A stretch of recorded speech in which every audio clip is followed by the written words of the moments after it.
दादी की दिवाली की कहानी कुछ ऐसी है जो हर साल घर की रौनक बन जाती थी। जैसे ही अक्टूबर का महीना आता, दादी का जोश बढ़ने लगता। वह छोटी छोटी तैयारियों में लग जाती, जैसे घर की सफाई, पुराने कपड़ों को छांटना, नए कपड़ों के लिए दुकानों के चक्कर लगाना और मिठाई बनाने की तैयारियां करना। दादी का मानना था कि दिवाली सिर्फ एक त्योहार नहीं, बल्कि हमारी परंपरा, हमारी संस्कृति का एक उत्सव है। वो बचपन में हमें बताती थी कि दिवाली क्यों मनाई जाती है। जब भगवान रामचंद्र जी 14 साल का वनवास पूरा कर घर लौटे थे, तब अयोध्या नगरी ने उनका स्वागत दीप जलाकर किया था। इसी खुशी में हर साल दिवाली मनाई जाती है, वो हमें बताती। दादी के दिवाली मनाने के तरीके बड़े अलग थे।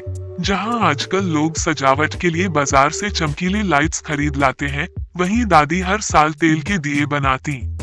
वह कहती, इन दियों की बात ही कुछ और है बेटा। इनसे घर में एक अलग ही रोशनी और शांति का एहसास होता है। वो खुद अपने हाथों से दिए गढ़ती, बाती बनाती और फिर सवेरे सवेरे हमसे कहती कि आंगन में ये दिए रखाओ। मिठाई बनाना भी दादी का सबसे पसंदीदा काम था। वह गुलाब जामुन, लड्डू, बर्फी और अनरसे जैसे तरह तरह की मिठाइयाँ बनाती। उनके बनाए व्यंजन इतने स्वादिष्ट होते कि पूरे मोहल्ले के लोग पूछने लगते कि ये मिठाई कहाँ से आई। दादी का मानना था कि दिवाली के समय अपने हाथों से बनाए पकवान खाने का अपना ही आनंद होता है। वह कहती, मिठाई में प्यार और अपनापन झलकना चाहिए, तभी इसका असली स्वाद आता है। दिवाली के दिन दादी सुबह जल्दी उठ जाती और पूरे घर को गोबर से लिपाई करती। फिर घर के हर कोने में गंगा जल छिड़कती, जिससे घर पवित्र हो जाए।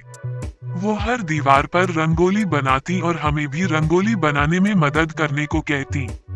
उनके हाथ से बनी रंगोली में सादगी और खूबसूरती होती थी।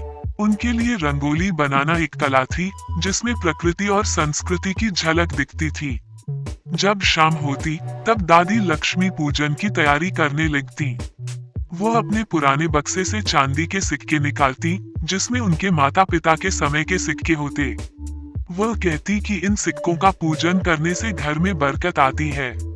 वह पूजा के समय हमारे साथ बैठती और हमें पूजा करने के तरीके सिखाती।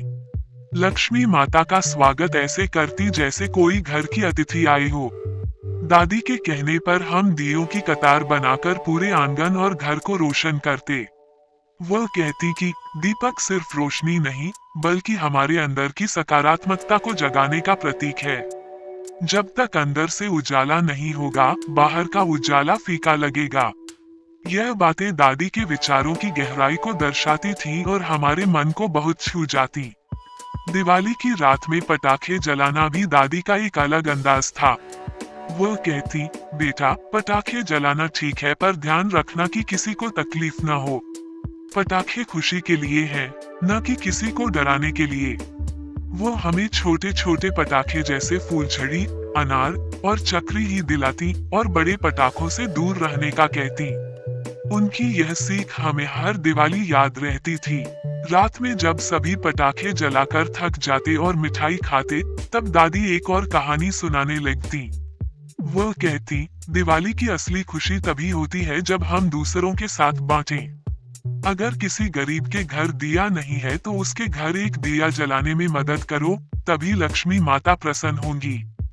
ये सुनकर हम सब मोहल्ले के गरीब बच्चों को मिठाई देने का सोचते और अपने साथ की खुशियां बांटने का आनंद लेते।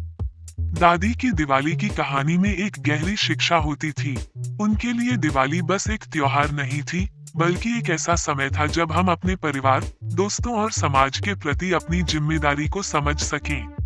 उनकी कहानियां और उनका दिवाली मनाने का तरीका हमें हर बार कुछ नया सिखा जाता था।